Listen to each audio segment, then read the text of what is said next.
Okay, welcome to your final catch-up video. So this video should be watched after you have done the other two catch-up videos. We did a catch-up video for April and a catch-up video for June. And now here we are in August. We did the last Planning for Peace just a bit ago. And this is your catch-up video in case you missed it. So some things that I'm going to mention now.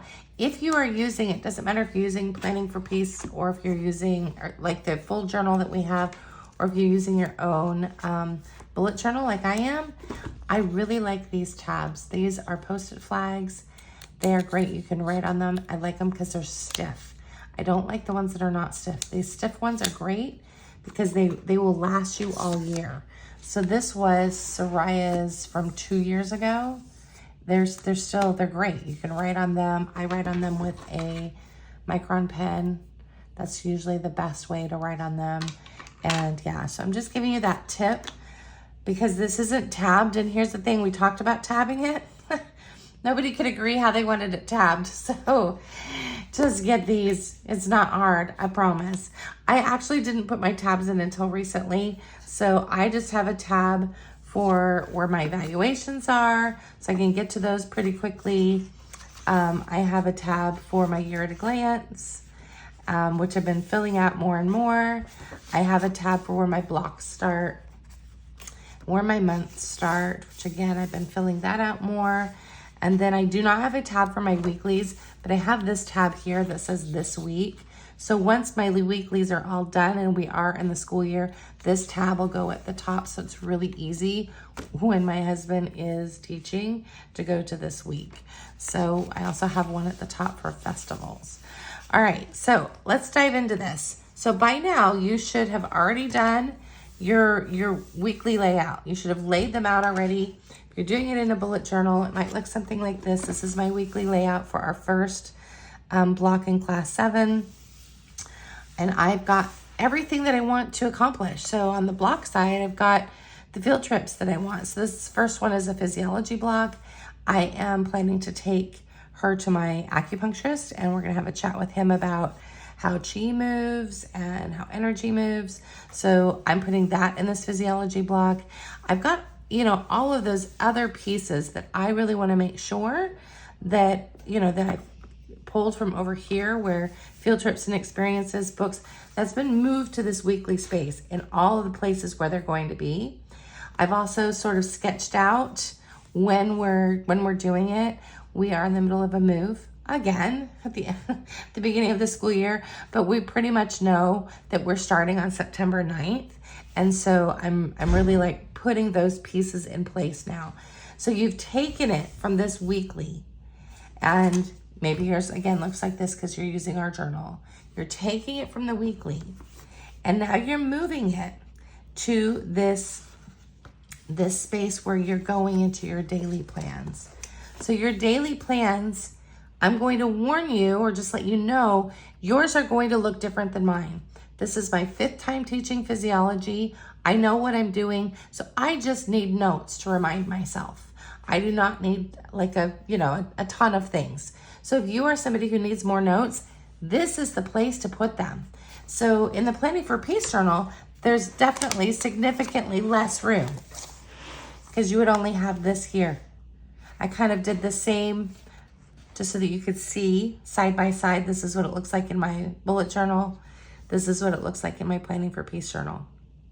Just so that you can see how much room you have. There is a lot of room there. So, you may have plenty of room, but in years past too, I've also had those big Post-it stickers in places where I needed some extra notes for myself. So don't feel weird about needing to do something like that. Use the note space that you need. Again, I like the bullet journal because I can take more notes if I want.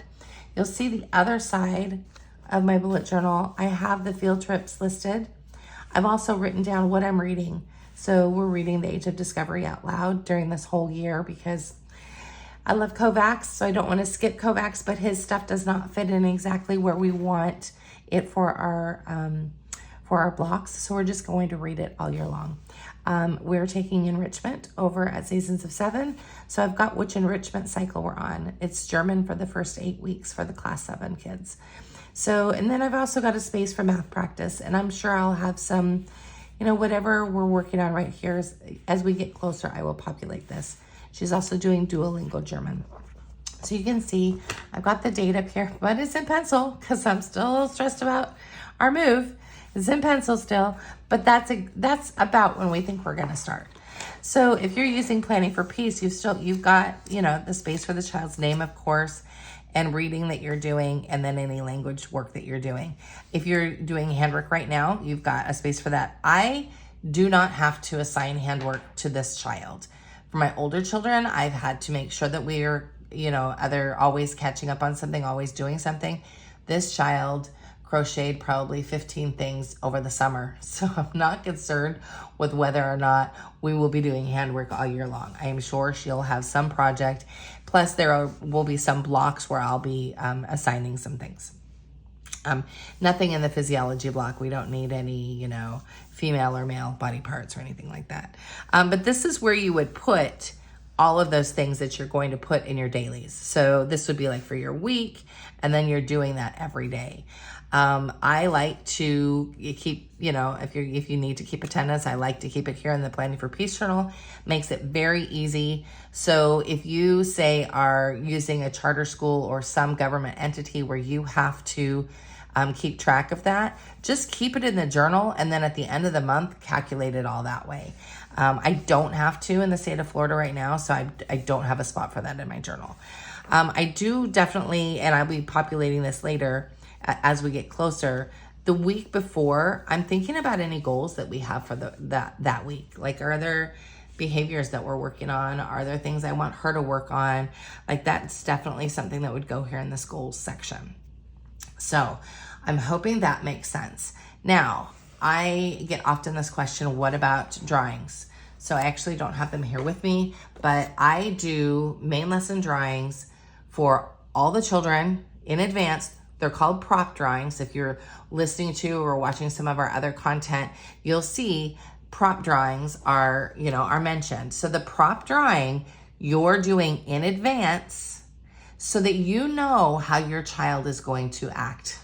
You know if there's something that's going to be extra hard for them. So you're doing that prop drawing in advance, and then you're bringing that to the main lesson, and then you're going to do it again with them. So the first one I do, on nicer paper, I like sketchbook paper. I'll use sketchbook paper. And then the second time around, you don't have to use as nice paper. The prop drawing is the one I'm keeping. So the prop drawings that I have for Soraya this year are ones that I did for Sam. So I've kept them. So keep your prop drawings, especially if you have children coming behind you or behind this child, so that you know, like you could just go and grab them. So you're going to do your prop drawings. Now, I highly recommend prop drawings for classes 1 through 5 on every lesson, whether it be a painting that you're doing, a modeling that you're doing, or a drawing that you're doing. I highly recommend it for every lesson. When we get to class 6, I am expecting, now this is for kids that have been through Waldorf, I'm expecting that they know how to paint, they know how to draw, they know how to model. They know how to draw in several different ways, right? So they may have started with block crayon drawing, and now they're doing some actual close-up detail work. So I am not asking for that as much in class 6 and above, because I already know that they know what they're doing. So when it comes to, say, these physiology ones, yes, that's a little specific, right? It's a little specific. When I say we're going to draw the female anatomy or the male anatomy, well, I've already got those drawn out. When I say we're drawing the digestive system or the circulatory system, that is already laid out.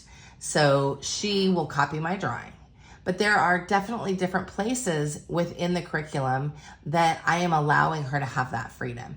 And I did that in 6th grade as well. And it becomes the space of, well, I don't know what I'm drawing. Well, let's talk about what you're drawing. So having that conversation, let's look for some inspiration on the internet for drawings. So, but that again is not for the 3rd grader. It's definitely not for the 1st grader. And it's really not for the 4th or 5th grader either. You are still the art teacher. So make sure that you are bringing that to them. Make sure you are bringing to them what they need so that you are having the fullness of lessons. 9 times out of 10, when families tell me things are falling flat, I ask them, are you doing a prop and drawing it with them? They tell me no. Are you going through all the pieces, including reading that goes along with the curriculum or that goes along with the main lesson? They tell me no. Are you working together to create writing pieces from the block? They tell me no. So if you want the fullness, you have to do all the pieces. You've got to do art. You've got to do the writing. You've got to do all of those things, because all of that together, you know, is what is consistent of the Waldorf curriculum. It is not just one piece. It is not just, oh, I'm just going to do this one thing over here. We're going to do some art, but we're not going to do all the art. That is not Waldorf. What is Waldorf is when you are looking at the whole child, and that means you are looking at all of those pieces. So if you have not started your prop drawings yet, now is the time. So this is being filmed the first week in August. I highly recommend that before you go much farther, once your dailies are done, just get your dailies done even for the first block, for the first month into school, and then go back and do some prop drawings. I try to stay ahead on my prop drawings and definitely try to keep my dailies. Like right now, my dailies are good through about October is what I've got planned so far.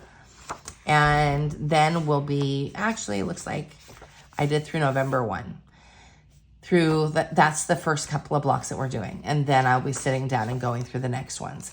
But I will probably go through those next ones this week so that when we do start school, I have a buffer. You want the buffer. So, and I've been collecting all of her art pieces as well.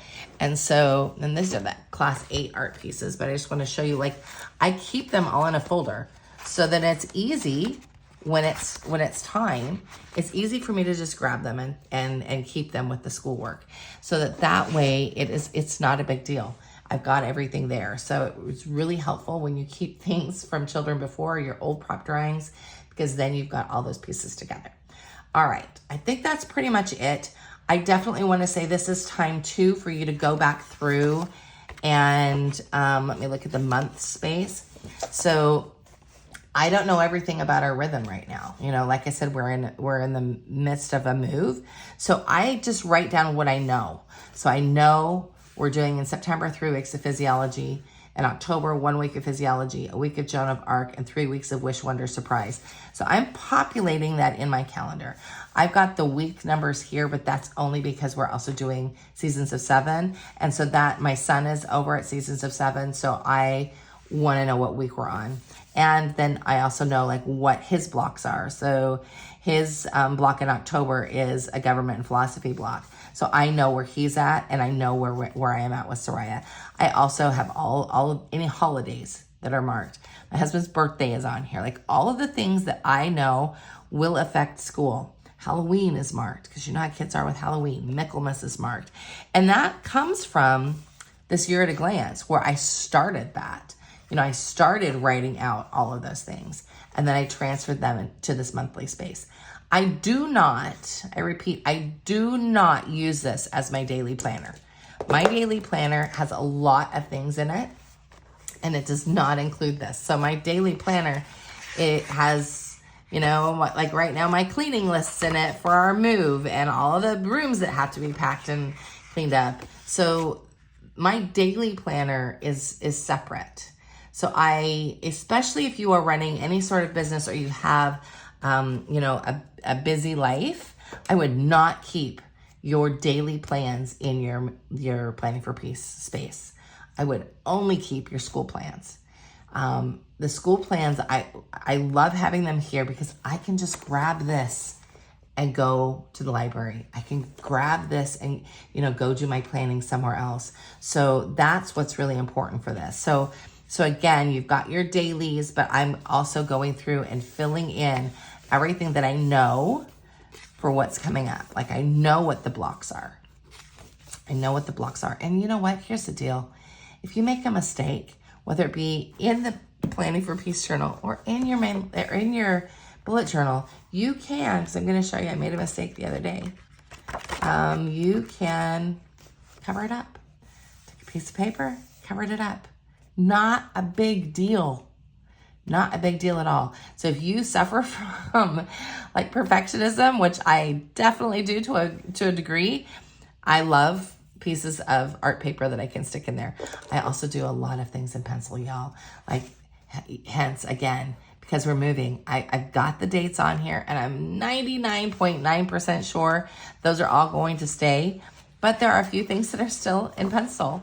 And the things that are in pencil are things that, you know, that could move. So you can see Sam's stuff is not in pencil. Because Sam's stuff can't move. Sam is in Seasons of 7, so his blocks are going to be his blocks regardless. But if I have to adjust Soraya's, they're still in pencil a bit. So that's important. Also, this is a time that you look at your enrichment schedule. We're doing enrichment over at Seasons of 7, so that's part of it, but I will be filling this in with some other pieces as well. Handwork things that she and I are going to do. Any extracurriculars, I've got those penciled in here. There's a co-op in our new space that I'm looking at, and there's a film program she's really interested in. So I'm putting all of those pieces here, and then soon I will start to like populate my festivals pages. So just keep that in mind. These are the things that it should be evolving and growing. So yes, the pieces for right now are to get these dailies done, but you should be adding to this journal as you go forward. You know, it should be something that you look at on a regular basis. I look at the journal like every Sunday, and I'm looking at not just the week ahead of me, but 2 weeks ahead of me. Is there anything I need to order, anything that needs to be adjusted? You know, were we sick and I need to adjust how the plans are, that kind of thing. So that is pretty much it. If you have any questions, and I keep notes in the back for sure. If you have any questions, you can leave them down below, or you can message us at the team email. We are so happy that you got to start on your homeschool journey and your planning journey. And if you need anything, let us know. Thanks so much.